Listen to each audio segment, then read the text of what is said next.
তাদের মনে আছে কাশ্মীরে যখন ভারতীয় বাহিনী কাশ্মীর নিধন শুরু করলো, বাংলাদেশ চুপ করেছিল, কোনো কথা বলে নাই। আমাদের মহানবীকে নিয়ে যখন ভারতের বিজেপির এক মুখপাত্রী বাজে মন্তব্য করলো, হাসিনা শেখ কোনো মন্তব্য করে নাই। এখন আপনি যে কথাটা বলছেন এই কথাটাকে, এটা অন্য একটা টপিকস, এটা নিয়ে আমার স্টাডিটা আপনার সামনে যদি আমি বলি কিছুটা আপনারা অনুধাবন করবেন। গত ৩ যুগেরও বেশি সময় ধরে ইসরায়েল চাচ্ছে যে ইরানে কোনোভাবে অ্যাটাক করা হোক। এটা শুধু আজকের কথা না। ৯০ এর দশকে ২০০০ সালের পরে আজ পর্যন্ত ইসরায়েল প্রতিবারই এমন কিছু করে যে ইসরায়েলের উপরে ইরানের উপরে যেন হামলা হয়। আপনাদের একটা কথা মনে আছে কিনা জানি না, বাংলাদেশি ভাই ও বোনেরা ১৯৬৯ সালে আমেরিকার একটা ওয়ারশিপে মোসাদ আক্রমণ করে এবং ৬৯ সালের এই আক্রমণ করার পরে ইসরায়েল আমেরিকাকে প্রমাণ করার চেষ্টা করেছে যে অ্যাটাকটা করেছে প্যালেস্টাইনিরা। মোসাদ এই কাজটা সবসময় ভালো করে, যার জন্য আপনাদেরকে আমি পরোক্ষভাবে বলি 9/11 যে আমেরিকায় যে অ্যাটাক হয়েছে, অনেকেই আছে, অনেকেই বলে যে এই অ্যাটাক আরব দেশের লোকজনরা করে নাই, এরাও ছিল মোসাদের লোকজন। এ ধরনের রিউমার আমেরিকায় আছে। এখন হামাস গাজায় যেই প্রতিরোধ করছে, এই প্রতিরোধটা এমন একটা পর্যায়ে গেছে, এখন বেঞ্জামিন নেতানিয়াহুর অস্তিত্ব এবং ইসরায়েলের অস্তিত্ব টিকানোর জন্য তারা একমাত্র উপায় খুঁজেছে যে কোনো উপায়ে আমেরিকাকে দিয়ে যদি ইরানে আক্রমণ করানো যায়। যার জন্য প্রথমে মোসাদ সফট টার্গেট করেছে, যেমন আপনারা কিছুদিন আগে, সাকিব আপনি শুনেছেন কিনা জানি না, হামাসের যে লিডার ইসমাইল হানিয়া তার ৩ সন্তানকে এয়ার স্ট্রাইক করে মেরে ফেলা হয়েছে কয়েকদিন আগে, ৪-৫ দিন আগে, ৫-৭ দিন আগে। আপনি জানেন ইসমাইল হানিয়া ওমানে বসে যখন জানলেন তার ৩ সন্তানকে এয়ার স্ট্রাইক করে মেরে ফেলা হয়েছে, একজন বাবা যখন জানবে তার ৩ জন জোয়ান ছেলে একই দিনে মেরে ফেলা হয়েছে, বাংলাদেশি কোনো বাবা হয়তো উপরে পড়ে কাইন্দা কাইটা মারা যাইত, এই অবস্থা হইত। কিন্তু ইসমাইল হানিয়াকে পৃথিবীব্যাপী সবাই দেখছে, সে তার স্ত্রীর পাশে গিয়ে ২ জনে ভিক্টরি সাইন দেখাই আল্লাহর কাছে মোনাজাত করছে যে রাব্বুল আলামিন, অনেক শকর যে আমার ৩ বাচ্চাকে তুমি শহীদি মর্যাদা দিয়েছ। বাংলাদেশি ভাই বোনেরা, আমরা ওই দিকে যাচ্ছি। আপনাদেরও এর চেয়েও কঠিন অবস্থা হবে যদি আপনারা এখনো রুখে না দাঁড়ান। ১। ২, তারা ইরানের কাসেমি, জেনারেল কাসেমি যে নিউক্লিয়ারের আর্মসের দায়িত্বে ছিলেন, নিউক্লিয়ার পাওয়ার বলতেছি, নিউক্লিয়ার আর্মস প্লান্ট যেটা তারা তৈরি করেছিল সেখানকার দায়িত্ব ছিল। কাসেমিকে তারা মেরে ফেলল। ইরাকে তারা মিসাইল অ্যাটাক করে তাকে মেরে ফেলছে। তারপরে ইরানের বিভিন্ন জায়গায় গিয়ে এইখানে ওরে মারে, এইখানে ওকে মারে। আপনি জানেন তাদের ২-৩ জন ডিপ্লোম্যাটকেও এর আগে তারা মেরে ফেলেছে। অর্থাৎ ইরানকে তারা ইনস্টিগেট করতেছে যাতে ইরান সরাসরি ইসরায়েলে অ্যাটাক করে। কিন্তু ইরান একটা কাজ গত ৭-৮ মাস, ১ বছর ধরে ইরান খুব সূক্ষ্মভাবে ইরান একটা কাজ করাচ্ছে। ইরান তাদের প্রক্সি ফাইটারদের দিয়ে, ইরান নিজে যাচ্ছে না, তারা ইয়েমেনের হুতিকে ব্যবহার করছে, তারা হিজবুল্লাহকে ব্যবহার করছে, তারা হামাসকে ব্যবহার করছে, তারা কাসেম ব্রিগেডকে ব্যবহার করছে, তারা বিভিন্ন ব্রিগেডকে ব্যবহার করছে করে ইসরায়েলের উপরে হামলা চালাচ্ছে। এখন যেই হামলাগুলো মোকাবেলা করতে গিয়ে ইসরায়েলেরও অনেক জেনারেল মারা গেছে, অনেক ব্রিগেডিয়ার জেনারেল মারা গেছে, তাদের বহু আত্মীয় স্বজনরা মারা গেছে। আপনি চিন্তা করে দেখেন হামাস তাদের প্রতিরোধ কতটা স্ট্রং হলে, হামাস কিন্তু কোনো দেশ না, হামাস গাজায় ছোট্ট একটা পকেটের যোদ্ধারা, তারা আমেরিকার সর্বশক্তিকে তারা ৭-৮ মাস ধরে তারা আটকায় দিছে। কত বড় ত্যাগী যোদ্ধা এরা।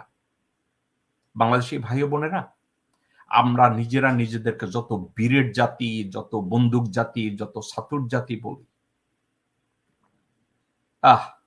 আপনাদের ভিতরে ইমানের ওই জোর যদি থাকতো আমি খুব গর্ব করে বলতাম আমরা বীরের জাতি। আমরা তার ধারে কাছেও নাই, ধারে কাছেও নাই। তো এখন আমি যে কথাটা বললাম, তো এই যে কাসেম ব্রিগেড বলেন, অন্যান্য যেসব ব্রিগেড গুলা বলেন, হুতি বলেন, হিজবুল্লাহ বলেন, তাদের বিভিন্ন গ্রুপকে দিয়ে, যে ব্রিগেডকে দিয়ে তারা ইরানে ইসরায়েলকে অ্যাটাক করাচ্ছে বিভিন্নভাবে। এখন পরিস্থিতিটা কোন দিকে যাচ্ছে?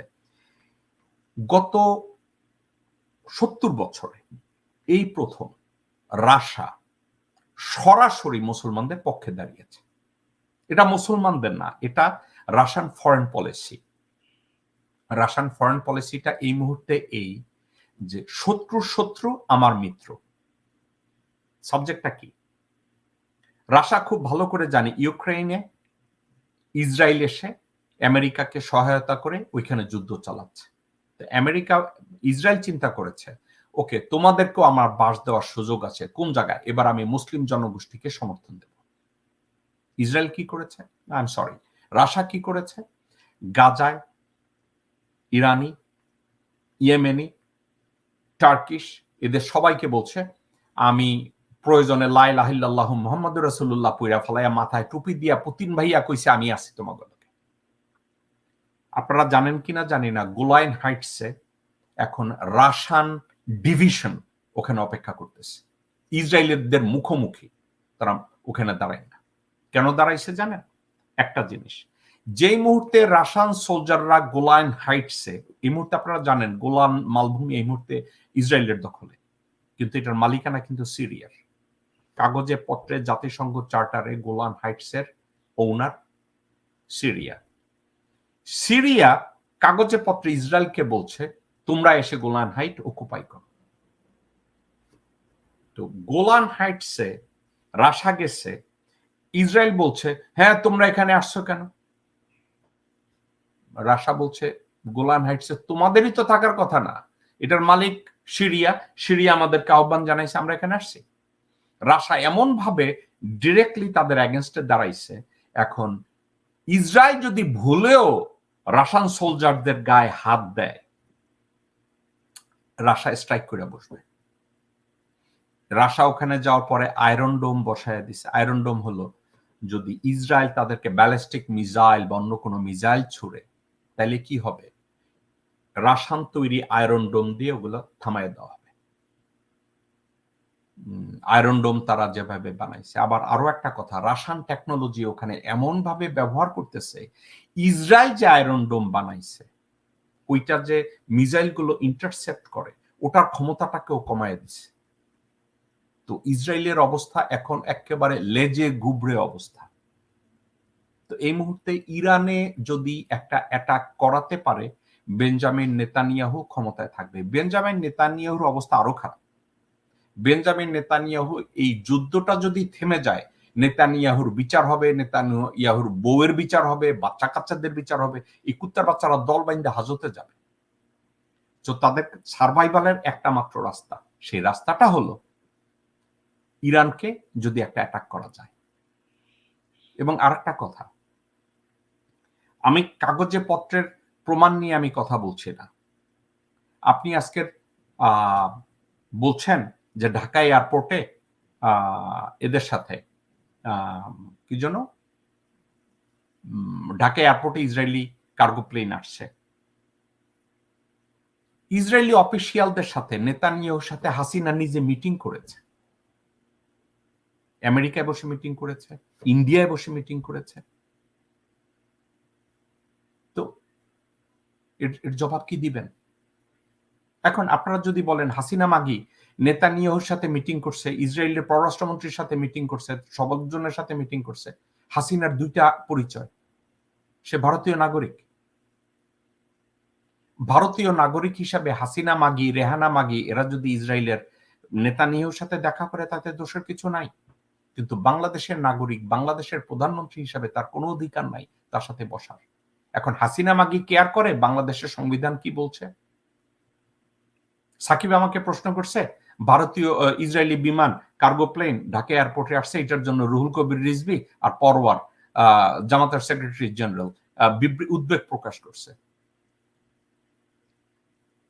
আমি দুইজনকে বলবো আপনাদের উচিত বিবৃতি না, একটা কর্মসূচি দেন। আপনাদের এই ভুয়া 7ই জানুয়ারি নির্বাচনের পরে বিএনপি জামাত আপনারা কোনো কর্মসূচি দেন নাই। বাইরে রিউমার আছে বিএনপি পয়সা খাইছে, জামাত আপনারা কি করছেন? আপনাদের অবস্থা কি?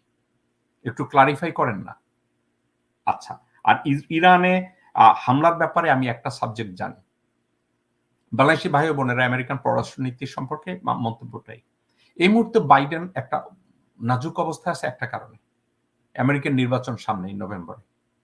এখন বাইডেনের দ্বারা সম্ভব না ইসরায়েলিদের, স্পেশালি জুইশদের আমেরিকায় বসে অ্যান্টাগনাইজ করা। ব্যক্তি হিসাবে বাইডেন নেতানিয়াহুরে পছন্দ করে না।